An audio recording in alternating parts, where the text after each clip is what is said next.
2024년 한국의 일반적인 가구는 소비 지출로 연평균 약 8천만 원을 사용했습니다.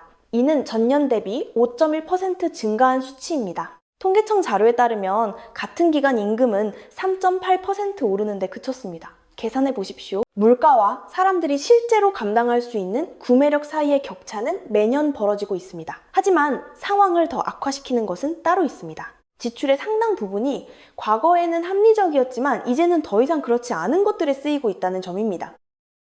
한때는 합리적인 소비였던 제품과 서비스들이 이제는 최소한의 가치만 제공하면서 최대한의 돈을 뜯어내도록 설계된 재정적 덫으로 조용히 변해버렸습니다. 인플레이션만으로는 이 현상을 설명할 수 없습니다. 기업들의 가격 책정 전략은 진화했고 구독 모델은 기하급수적으로 늘어났습니다. 우리가 자라면서 이해했던 경제는 더 이상 같은 규칙으로 작동하지 않습니다. 5년 전만 해도 평범하게 느껴졌던 소비 중 일부는 이제 재정적 자해 행위에 가까워졌습니다. 계산의 기준이 너무나도 극적으로 변했기 때문에 과거의 소비 습관을 계속 유지하는 것은 스스로의 부를 파괴하는 것과 이 영상에서는 2026년 현재 더 이상 돈값을 하지 못하는 12가지 항목을 분석해 봅니다. 어떤 것은 뻔해 보일 수도 있고 어떤 것은 꽤 놀라울 수도 있습니다. 하지만 이 모든 것들은 예전보다 못한 가치를 제공하면서 여러분의 통장 잔고를 조용히 고갈시키고 있습니다. 돈이 실제로 어디로 새어나가고 있는지 이해하는 것이 내 돈을 지키기 위한 첫걸음입니다. 첫 번째, 배달 앱입니다. 배달의 민족, 요기요, 쿠팡이츠 같은 것들 말이죠. 이 플랫폼들은 사람들이 밥을 먹는 방식을 근본적으로 바꿔놓았습니다. 동시에 사람들이 그 편리함을 위해 얼마나 많은 돈을 지불해야 하는지도 완전히 바꿔버렸습니다. 실제로 그 구조를 들여다보면 그 경제성은 참담할 정도입니다. 배달 플랫폼은 모든 주문에 대해 식당에 15에서 30%의 수수료를 부과합니다. 식당들은 그 비용을 스스로 떠안지 않습니다. 배달용 메뉴 가격을 부풀려 고객에게 그대로 전가합니다. 여러 조사에 따르면 배달앱의 가격은 매장에서 직접 살 때보다 약 25% 더 비싼 것으로 나타났습니다. 이건 추가 수수료가 붙기 전의 이야기입니다. 배달비 서비스 수수료, 최소 주문 금액 미달시 붙는 소액 주문비 배달기사, 식당에서만 2,000원이면 먹을 수 있는 밥 한 끼가 앱을 통하면 22,000원이 훌쩍 넘어가 버립니다. 누군가 내 음식을 대신 가져다 준다는 이유로 83%의 바가지를 쓰는 셈입니다. 시장 조사 기관에 따르면 배달앱의 가격은 2023년 이후에만 8에서 12%가 더 올랐습니다. 앱 가격과 매장 가격의 격차는 계속해서 벌어지고 있습니다. 어쩌다 한번 배달을 시킬 때는 편리함이라는 핑계가 통했습니다. 하지만 그것이 습관이 되면 재정적 타격은 파괴적입니다. 일주일에 2번, 한 번 주문할 때마다 15,000원의 웃돈을 주고 배달을 시키는 사람은 10분을 걷거나 운전하지 않는 대가로 1년에 약 150만 원을 길거리에 버리는 셈입니다.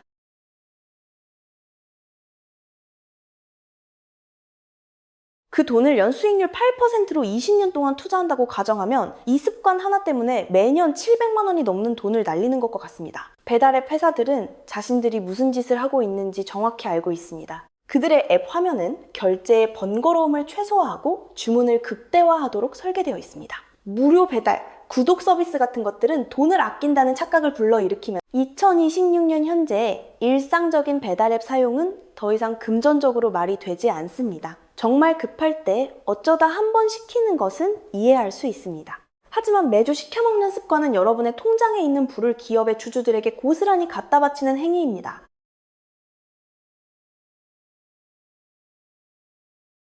두 번째, 신차 구매입니다. 대리점에서 새 차를 몰고 나오는 그 순간 차의 가치는 약 20% 하락합니다. 2026년 평균 신차 가격에 가까운 5천만 원짜리 차를 기준으로 하면 첫 번째 신호등에 도착하기도 전에 1,000만 원이 공중으로 증발해버리는 것입니다. 1년이 지나면 감가상각비는 보통 5천만 원이었던 당신의 차는 이제 3,500만 원 수준으로 떨어집니다. 많은 평범한 직장인들의 1년치 월세를 훌쩍 넘는 돈을 날린 셈입니다. 만약 차값의 대부분을 할부로 결제했다면 상황은 더 심각해집니다. 차의 실제 가치보다 남아있는 할부금이 더 많은 소위 깡통차 상태가 반면 5년 된 중고차는 신차 구매자들이 무시하는 최고의 가성비 구간을 차지하고 있습니다. 가장 가파른 감가상각의 시기를 이미 지나왔기 때문입니다. 게다가 보통은 아직 큰 수리가 필요하지 않은 상태입니다. 요즘 나오는 차들은 기본적인 정비만 잘해줘도 믿을만한 5년 된 중고차를 사서 3, 4년 정도 타고 큰 수리가 필요해지기 전에 파십시오. 당신이 차를 소유한 기간 동안 발생하는 감가상각은 신차 구매자들이 겪는 것에 비하면 아주 미미한 수준입니다.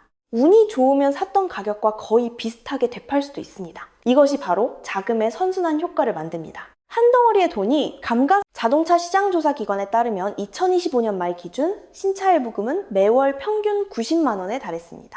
자동차 보험료, 기름값, 정비 비용을 빼고도 1년에 1,000만 원이 넘는 돈입니다. 현금으로 중고차를 사는 사람은 이 할부금 부담을 완전히 없애고 매년 1,000만 원에 가까운 돈을 실제 자산을 늘리는 데 투자할 수 있습니다. 부자들의 행동 양식을 분석한 연구 결과도 이 점에 있어서는 일치합니다. 평범한 백만장자들은 도요타, 혼다, 포드, 현대, 기아차 같은 대중적인 차를 탑니다. 그들이 자동차에 지불하는 평균 가격은 약 3,500만 원 선입니다. 그들은 자동차가 이동수단일 뿐 지위의 상징이 아니라는 것을 잘 알고 있습니다. 2026년의 신차는 라이프스타일 업그레이드로 위장한 재정적 싱크홀입니다. 세 번째, 고급스러운 외식입니다. 통계청에 따르면 외식 물가는 2019년 이후 35%나 올랐습니다. 이제 분위기 좋은 레스토랑에서 햄버거 하나를 먹으려면 보통 2만 원에서 2만 5천 원을 내야 합니다. 음료와 식전 음식을 추가하면 팁이나 봉사료가 붙기도 전에 두 사람이 가볍게 술을 곁들여 그럴싸한 저녁 식사를 하면 15만 원에서 20만 원이 쉽게 깨집니다. 불과 5년 전만 해도 7, 8만 원이면 충분했을 식사입니다. 가치의 기준이 뒤집혔습니다. 가격은 2배로 뛰었는데 양은 오히려 줄었습니다. 식사 경험이 더 나아진 것도 아닙니다. 식당들이 인건비와 물가 상승으로 허덕이면서 서비스의 질은 오히려 떨어졌습니다. 식당 수익 구조에서 가장 끔찍한 바가지 요금은 바로 음료수입니다. 2만 원짜리 칵테일에 들어가는 재료비는 3, 4천 원에 불과합니다. 5천 원을 받는 탄산음료의 원가는 200원 남짓입니다. 커피는 2000%의 마진이 붙습니다. 음식에서 마진이 줄어들자 시간에 대한 투자도 문제입니다. 레스토랑에서 저녁을 먹으려면 1시간 반에서 2시간은 잡아야 합니다. 그 돈의 4분의 1만 쓰면 집에서 30분 만에 훨씬 더 훌륭한 식사를 준비할 수 있습니다. 물론 평생 외식을 하지 말라는 뜻은 아닙니다. 기념일을 위한 식사는 여전히 의미가 있습니다. 어쩌다 한번 즐기는 특별한 경험은 음식 그 이상의 가치를 지닙니다. 하지만 많은 가정에서 매주 습관적으로 하는 외식은 이제 경제적으로 완전히 비합리적인 행동이 되었습니다. 물가가 비싼 지역에서는 외식비로 매주 25만 원을 쓰는 것이 드문 일이 아닌데 1년이면 무려 1,300만 원입니다. 그 가족이 집에서 밥을 해먹는다면 한 달에 80만 원으로 최고급 식재료를 즐기면서도 1년에 500만 원 이상을 저축할 수 있고 식당들도 손님이 줄었다는 것을 알고 있습니다. 하지만 그들은 서비스의 가치를 높이는 대신 남아있는 손님들에게서 더 비싼 요금을 받아내는 방식으로 대응하고 있습니다. 파멸의 악순환이 계속되고 있는 것입니다. 네 번째, 각종 온라인 동영상 스트리밍 서비스입니다. 스트리밍 혁명은 애초에 시청자들의 돈을 아껴주기로 되어 있었습니다. 비싼 케이블 방송을 끊고 넷플릭스에 한 달에 10,000원 정도만 내면 무제한으로 콘텐츠를 볼 수 있었죠. 하지만 그런 가치는 이미 몇 년 전에 죽어버렸습니다. 넷플릭스 스탠더드 요금제는 이제 매월 17,000원이 넘습니다. 디즈니 플러스만 3,900원, 티빙만 7,000원, 웨이브만 6,000원, 쿠팡 플레이 7,890원, 애플 TV 플러스 8 주요 스트리밍 서비스를 모두 구독하면 이제 한 달에 10만 원이 훌쩍 넘어갑니다. 1년이면 120만 원으로 많은 사람들이 과거에 냈던 유선 방송 요금보다 훨씬 비쌉니다. 플랫폼들은 사람들이 여러 개를 구독할 수밖에 없도록 의도적으로 콘텐츠를 쪼개놓았습니다. 내가 보고 싶은 예능 프로그램이 넷플릭스에서 티빙으로 넘어갑니다. 그토록 기다렸던 영화는 내가 구독하지 않는 서비스에서 독점으로 개봉합니다. 스포츠 중계를 보려면 또 다른 구독이 필요합니다. 이런 파편화는 아주 철저하게 의도된 것입니다. 각 플랫폼은 여러분이 구독을 취소하지 못할 만큼의 독점 콘텐츠를 만들어내려고 혈안이 되어 있습니다. 그들은 자신들이 대체하겠다던 낡은 유선방송 묶음 상품을 다시 만들어내고 있는 셈입니다. 단지 여러분이 딜로이트의 2025년 미디어 트렌드 보고서에 따르면 일반 가정에서는 평균 4, 5개의 스트리밍 서비스를 구독하고 있습니다. 그저 화면을 들여다보는데 매월 8, 9만 원을 낭비하고 있는 겁니다. 해결책은 간단하지만 대부분의 사람들이 귀찮아서 하지 않는 훈련이 필요합니다. 한 번에 하나의 서비스만 구독하십시오. 그 플랫폼에서 보고 싶은 것을 다 본 다음 구독을 취소하고 다음 서비스로 넘어가십시오. 모든 서비스를 동시에 유지하는 대신 돌아가면서 구독하는 것입니다. 이렇게 하면 매월 8, 9만 원이 아니라 만 원대만 지출하면 됩니다. 여전히 모든 컨텐츠를 볼 수 있습니다. 다섯 번째, 패스트푸드입니다. 예전에는 패스트푸드 하면 싼 음식이었습니다. 이제 그 공식은 깨졌습니다. 요즘 맥도날드에서 빅맥 세트를 먹으려면 2, 3년 전보다 훨씬 많은 돈을 내야 합니다. 서브 패스트푸드 가격은 2019년 이후 무려 55%나 올랐습니다. 통계에 따르면 2023년 한 해에만 메뉴 가격이 거의 10% 올랐습니다. 가격 상승세는 멈출 기미가 보이지 않습니다. 하지만 저렴하다는 장점이 사라지니 남은 것은 비싼 돈을 주고 먹는 몸에 나쁜 음식뿐입니다. 패스트푸드 세트 하나 가격인 15,000원이면 냉동팩에서 꺼낸 고기가 아니라 신선한 채소와 질 좋은 단백질로 영양가 높은 진짜 밥상을 차릴 수 있습니다. 시간 차이도 거의 없습니다. 간단한 식사는 15분에서 20분이면 충분합니다. 패스트푸드를 달고 사는 습관은 매년 4, 500만 원을 낭비하게 만듭니다. 비싼 가격을 불러도 당신이 기꺼이 지갑을 열 거라는 사실을 간파한 기업들의 배를 불려주면서 당신의 건강은 적극적으로 망치는데 돈을 쓰는 셈입니다. 패스트푸드는 5, 6천 원 하던 시절에나 합리적이었습니다. 지금의 가격으로는 그 어떤 가치 기준도 통과할 수 없습니다. 여섯 번째, 최신형 전자기기입니다. 새로운 아이폰의 가격은 약 150만 원입니다. 당신이 지금 쓰고 있는 폰보다 사진이 아주 조금 더 잘 나올 뿐입니다. 같은 앱을 거의 비슷한 속도로 실행하고 기본적인 사용 경험은 완전히 똑같습니다. 평범한 사용자들에게 스마트폰 세대 교체로 인한 성능 향상의 폭은 이제 거의 0에 가깝습니다. 아이폰 16과 아이폰 13을 비교해봐도 일상적인 사용에서는 일반인이 체감할 수 있는 차이가 거의 없습니다. 똑같은 인스타그램, 똑같은 이메일, 똑같은 카카오톡일 뿐입니다. 그럼에도 불구하고 수백만 명의 사람들이 매년 보이지도 않는 업그레이드를 위해 150만 원을 쓰려고 줄을 섭니다. 기업들의 계획적 구식화 전략은 문제를 더 꼬이게 만듭니다.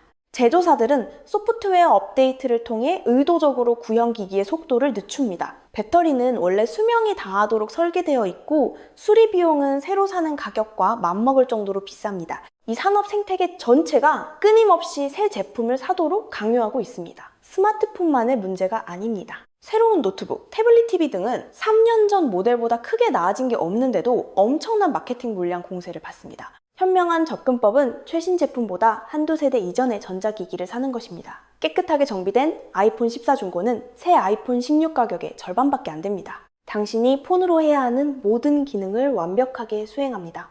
일상적인 사용에서 성능 차이는 절대 느낄 수 없습니다. 2년마다 최신 플래그십 폰을 사는 사람은 오직 감가상각으로만 매년 80만 원 이상을 날리고 있는 겁니다. 그 돈을 평생 투자한다고 생각하면 고작 3% 더 선명한 사진을 얻기 위해 수천만 원을 버리고 있는 것과 같습니다. 일곱 번째, 호화로운 결혼식입니다. 웨딩업계의 최신 조사에 따르면 오늘날 평균적인 결혼식 비용은 약 5천만 원에 달합니다. 인생에서 단 하루 하나의 파티 길어야 67시간에 불과한 행사에 5천만 원을 쏟아붓는 것입니다. 많은 연구에서 일관되게 보여주듯 이혼의 가장 큰 원인은 언제나 돈 문제입니다. 결혼 생활을 5천만 원의 빚으로 시작하거나 모아둔 돈에서 5천만 원을 날려버리고 시작하는 것은 앞으로 돈 때문에 시험대에 오를 부부 생활의 첫걸음치고는 너무나도 이상한 방식입니다.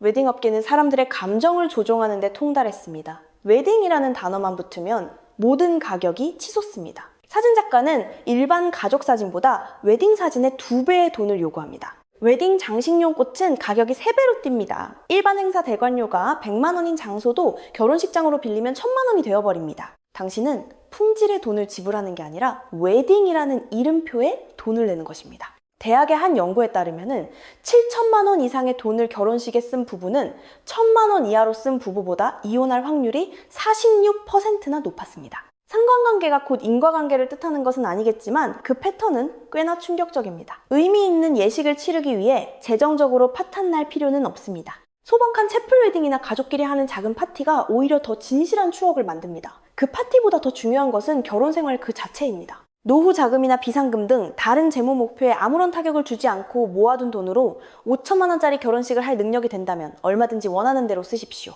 당신 돈이니 당신의 선택입니다. 하지만 그 5천만 원을 신용카드로 긁어야 하거나 내 집 마련의 꿈을 미뤄야 하거나 당신의 재정적 안전망을 완전히 없애버려야 하는 상황이라면 장기적인 안정감을 단 하루에 화려한 볼거리와 맞바꾸는 짓입니다.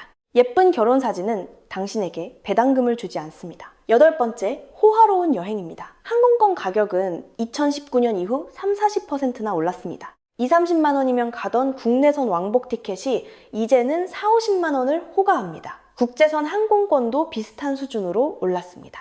두 사람이 비행기를 타고 가서 일주일 동안 좋은 호텔에서 자고 맛있는 것을 먹으며 활동을 즐기면 500-600만 원은 우습게 깨집니다. 여행업계 조사에 따르면요, 일주일간의 해외 가족 여행에는 이제 평균 1,000만 원 이상이 듭니다.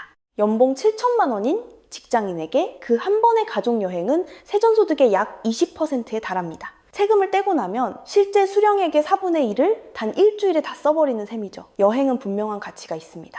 경험은 소중한 추억을 만드니까요. 다른 장소와 문화를 접하는 것은 물건을 사는 것과는 다른 방식으로 삶을 풍요롭게 합니다. 여행 자체가 문제가 아닙니다. 내 재정 상태가 감당할 수 없는 수준을 넘어서는 사치스러운 여행이 문제인 것입니다. 금융권 조사에 따르면 성인의 상당수가 당장 100만 원의 현금 비상금도 마련하지 못합니다. 그런데도 그들 중 많은 사람들이 신용카드 할부에 의존해 수백만 원짜리 여행을 떠납니다. 오늘 휴가에서 얻은 도파민은 앞으로 몇 년 동안 빚을 갚아야 하는 끔찍한 스트레스로 돌아올 것입니다. 저렴한 예산으로 떠나는 여행도 적은 비용으로 경험의 대부분을 제공해 줄 수 있습니다. 비행기 대신 기차나 자동차를 이용하고 비싼 리조트 대신 가성비 좋은 숙소를 찾는 겁니다. 비싼 식당 대신 현지 시장에서 산 음식으로 피크닉을 즐기고 돈이 많이 드는 투어 대신 두 발로 걸으며 동네를 구경해 보십시오.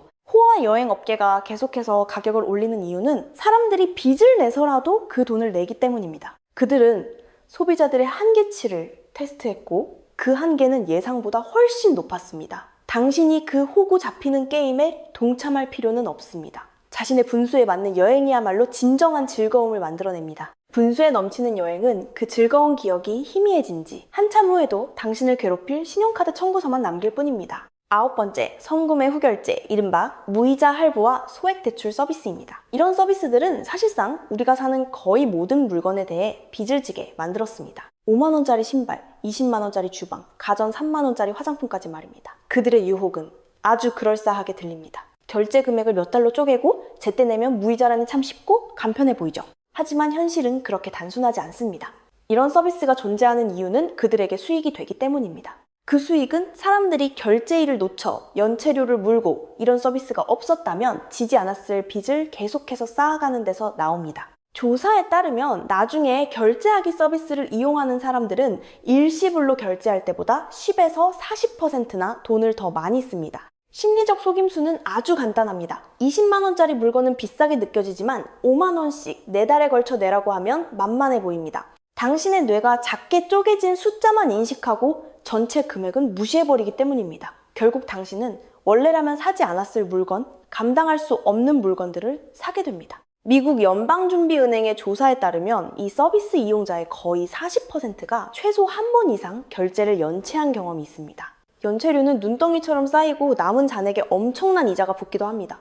공짜인 줄 알았던 할부가 값비싼 빚더미로 돌변하는 순간입니다. 옛날 어르신들의 지혜는 여전히 유효합니다. 현금을 주고 살 수 없는 물건이라면 당신의 능력을 벗어난 것입니다. 집이나 자동차처럼 몇 년 동안 실용적으로 사용할 수 있는 큰 자산에는 예외가 적용될 수 있겠죠. 하지만 옷 한 벌을 할부로 사고 믹서기를 할부로 사는 것은 그저 소비를 위한 빚이며 세상에서 가장 최악의 빚입니다. 모든 분할 결제 시스템은 당신이 아직 벌지도 않은 미래의 돈을 빼앗아 가도록 설계되어 있습니다. 이 서비스를 제공하는 회사들은 당신에게 호의를 베푸는 것이 아닙니다. 그들은 당신의 끝없는 욕망과 당신의 초라한 현실 결제 능력 사이에 간극을 파고들어 돈을 버는 사업가들일 뿐입니다. 10번째 이름값만 비싼 브랜드 제품입니다. 유명 브랜드의 세탁 세제 한 통은 보통 15,000원에서 2만 원 정도 합니다. 하지만 대형 마트 자체 브랜드인 PB 상품은 종종 똑같은 공장에서 만들어지면서도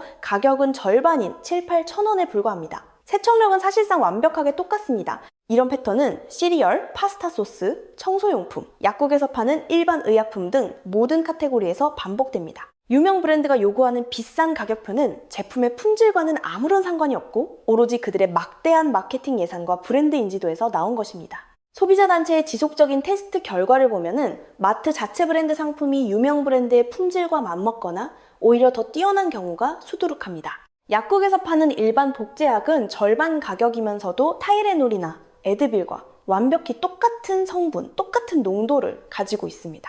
당신이 브랜드 제품을 사며 지불하는 웃돈은 그 제품이 비싼 값을 한다고 당신을 세뇌시키기 위한 광고 캠페인의 자금으로 쓰일 뿐입니다. 그에 걸맞은 가치를 주지도 않으면서 돈만 쏙 빼가는 완벽한 순환 논리죠. 일반 가정에서 이런 생필품을 사는데 1년에 보통 600~700만 원을 씁니다. 이것들을 전부 마트 자체 브랜드나 가성비 제품으로 바꾸면 25에서 40%의 돈을 절약할 수 있습니다. 완벽하게 똑같은 효과를 내는 물건을 쓰면서도 매년 200만 원에서 300만 원의 돈을 통장에 고스란히 남길 수 있다는 뜻입니다. 명품 옷은 이런 현상의 극치를 보여줍니다. 명품 로고가 박힌 평범한 후드티 하나가 100만 원에서 150만 원을 호가합니다. 로고만 뺀 똑같은 품질의 옷은 5~6만 원이면 살 수 있는데 말이죠. 옷감의 품질 차이는 아주 미미합니다. 당신은 남의 브랜드 광고판이 되어주면서 돈까지 내는 특권을 누리고 있는 겁니다. 남들에게 과시하기 위한 소비는 역사상 늘 존재해 왔습니다. 하지만 크게 달라진 것은 그 바가지의 엄청난 규모와 브랜드들이 소비자를 착취하는